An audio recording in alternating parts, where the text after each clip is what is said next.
this real quick. Okay, so let's talk about this security account. So I'm 8501 investment securities, right? So we're looking at security account, the acquisition of a security entitlement from a security intermediary. See, so anytime you got a security account, right, we call it a bank account, but let Brother Isaiah tell you what it really is. It's really your Social Security account being held with the bank, and the collateral account in your account, which is the checkings or the savings account. So really the real account being held with the bank is known as a security account, right? And that's known as your Social Security account, which holds all your accounts. Okay, so you understand what you're doing an acquisition for, okay? Trying to do an acquisition here, right?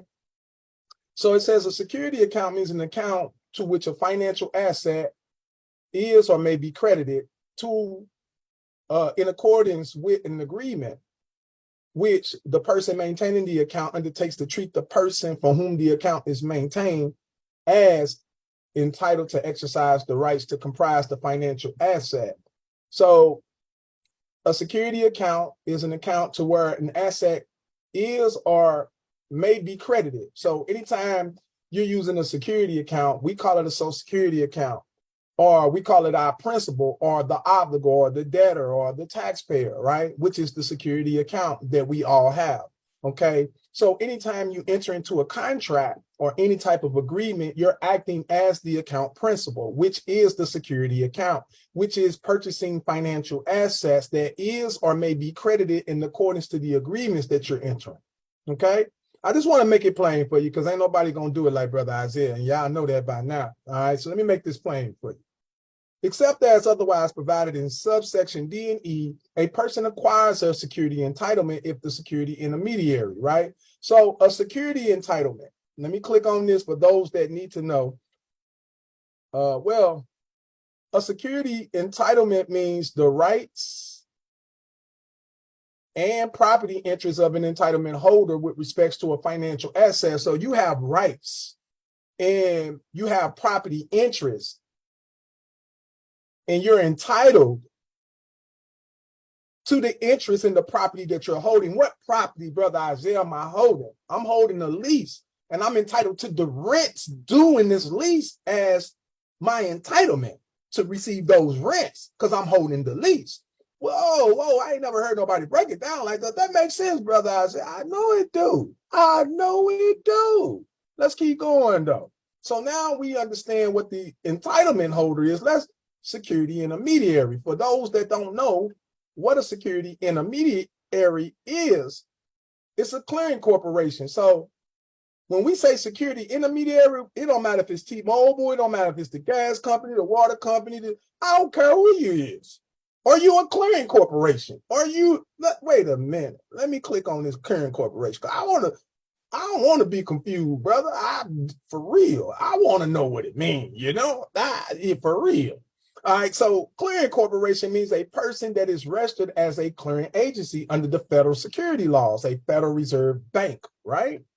Or any other person that provides clearance or settlement services with respects to financial assets. Don't everything you sign that you call a debt is a financial asset, because all debts give you the rights to receive financing of credit?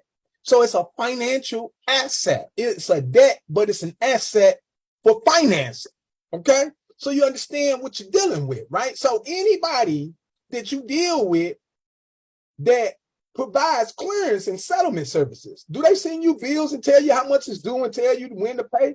So they're providing settlement services to you, right? With respects to a financial asset, meaning you gave them an application or some kind of instrument in the beginning of the contract, and then they're trying to provide you with financial services to service your contract for you, but you don't know what it is, so you keep paying it, not knowing that you have the rights to receive those services, right? But let Brother Isaiah teach you a little bit.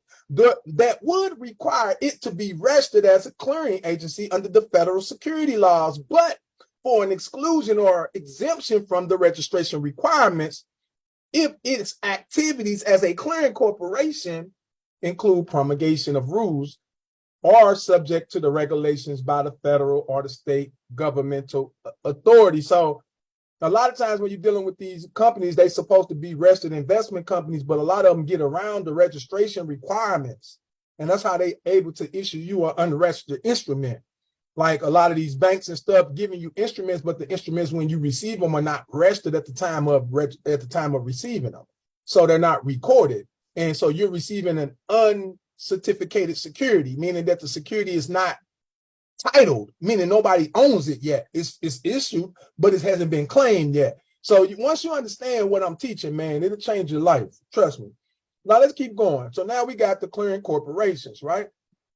Now, all right, so let me go back. So now I'm going back to where I started. All right, so let me reread this whole thing again and break this thing down. So a security account means an account to which a financial asset is or may be credited. Any financial asset, it don't matter if it's a installment agreement, it may be credited to your security account. If it's a rental agreement from a rental company, you have the right to have that credited to your security account. If it's a mortgage, when you receive it, you remember you're acting as the security account when you're purchasing everything. So when you purchase, you have a right to receive that purchase as a credit to the account that you're acting as.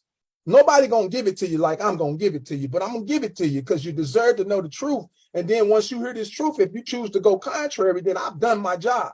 I provided the knowledge to you. All right. So a security account means an account to which a financial asset is or may be credited in accordance to the agreement under which the person maintaining the account undertakes to treat the person for whom the account is maintained as entitled to exercise the rights that comprise the financial asset. Right now, it says, except as provided in subsection D and E, a person acquires a security entitlement if the security intermediary, number one. So if the bank or any financial institution, when I say security intermediary, I don't want you to just think of no bank, okay? I want you to think of anybody that's dealing with you on any type of financial level where he's received some kind of document from you and he's servicing the document for you, all right? It don't matter if it's a phone account, a gas account. If he's servicing you for something you provided to him, then we're dealing with a financial asset, right? And it's being serviced to somebody's security account, okay?